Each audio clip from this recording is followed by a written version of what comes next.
खबर मध्य प्रदेश के बालाघाट से है, जहां बालाघाट मुख्यालय के वार्ड 13 में 1,64,00,000 रुपए की लागत से चल रहे समता तालाब के सौंदर्यीकरण कार्य का विधायक ने निरीक्षण किया और वही निर्माण कार्य की गुणवत्ता पर गहरी नाराजगी व्यक्त की।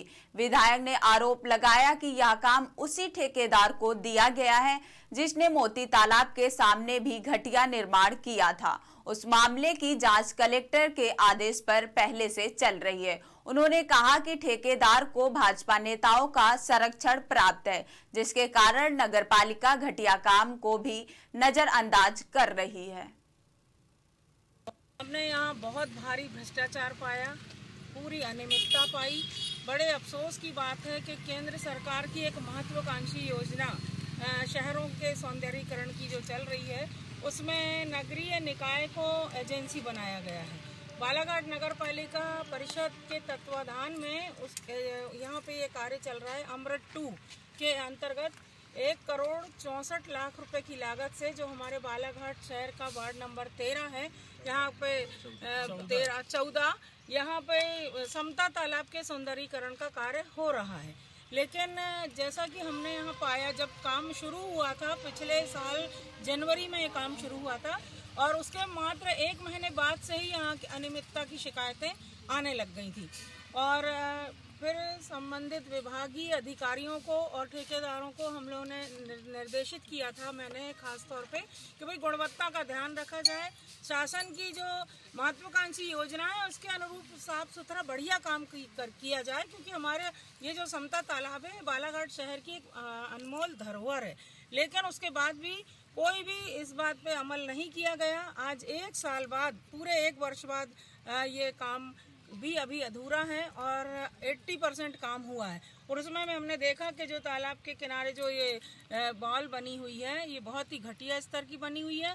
बारिश का एक पानी आएगा, थोड़ा सा तालाब का पानी भरेगा तो बॉल के जो है क्षतिग्रस्त हो जाने वाली है।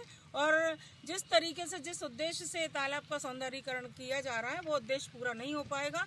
इसमें भारी भ्रष्टाचार समझ में आ रहा है। ठेकेदार के द्वारा बहुत मनमानी की गई है। कोई भी अच्छे किस्म का मटेरियल यहाँ नहीं लगाया गया है। जैसा कि हमने देखा कि जो यहाँ पे पिचिंग होना था जिन पत्थरों से, और उसका जो मापदंड होता है वो कम से कम 25 से 30 किलो का पत्थर होना चाहिए, लेकिन यहाँ हम देख रहे हैं कि 2 से 2.5 किलो के पत्थरों को ही सजा दिया गया है। तो अब आप खुद सोचिए कि बारिश का पानी जब तालाब से में आएगा और तालाब जब भरेगा तो ये क्या पत्थर यहाँ स्थिर रह पाएंगे और ये दीवार क्या ठहर पाएगी? तो ये तो समझ लीजिए कि एक बारिश में सब कुछ नष्ट हो जाने वाला है।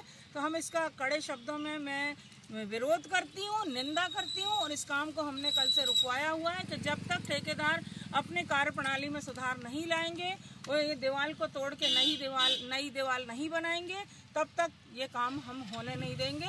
इसके लिए हम बिल्कुल जनहित में काम चाहते हैं, अच्छा काम चाहते हैं, गुणवत्ता युक्त काम चाहते हैं।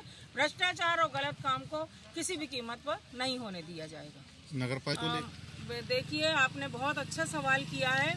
कई दिनों से मैं ये देख रही हूँ, लगातार हम तो आवाज़ उठाते रहे। हमारे नगर पालिका परिषद के जो हमारे जागरूक पार्षदगण हैं कांग्रेस दल के, योगराज लिल्हारे जी और अन्य साथी गण, वो सभी आवाज़ उठा रहे हैं, परिषद की हर बैठक में उठा रहे हैं। लेकिन पूर्ण बहुमत में होने के कारण भारतीय जनता पार्टी की, क्योंकि प्रदेश में सरकार है, केंद्र में सरकार है और यहाँ भी नगर पालिका में पिछले ये 3रा कार्यकाल है भारतीय जनता पार्टी का, तो मैं तो ये कहना चाहूँगी कि ये लोग निरंकुश हो चुके हैं। निरंकुशता इनके अंदर समाहित हो चुकी है। इनकी जो अध्यक्ष है वो अपनी गलती मानने के बजाय और ऊटपटांग तरीके के बयान देकर सम्मानी जनप्रतिनिधियों को अपमानित करने की कोशिश करती हैं, जो कि बहुत ही शर्मनाक और उनकी हल्की सोच का परिचायक होता है। कचरा गाड़ी की खरीदी में भारी भ्रष्टाचार हुआ, ये जग जाहिर बात है। और डीजल घोटाला जो हुआ, उसमें तत्कालीन जो सीएमओ थे श्री निशांत श्रीवास्तव जी, उन्होंने खुद उजागर किया इस डीजल घोटाले को। उसके बाद उनको ही दोषी बना दिया गया और नगर पालिका परिषद के द्वारा अपने सत्ता का दुरुपयोग करते हुए उन पर ही। तो मैं तो ये जनता जनार्दन से कहना चाहती हूँ, बालाघाट शहर की सम्मानीय जनता से ही मैं कहना चाहती हूँ कि आप सब इस चीज़ को देख रहे हैं कि नगर पालिका आज की तारीख में भ्रष्टाचार का एक अड्डा बन गया है। बहुत सारे भारतीय जनता पार्टी के जो पार्षद लोग हैं वो समस्त ठेके दूसरे के नाम से लेकर यहाँ काम कर रहे हैं। शहर में जितने भी विकास कार्य कर रहे हैं, मैं समझती हूँ 70% जो काम है वो भारतीय जनता पार्टी के लोग ही कर रहे हैं। इस कारण हमने यहाँ बहुत भारी भ्रष्टाचार पाया, पूरी अनियमितता पाई। हमने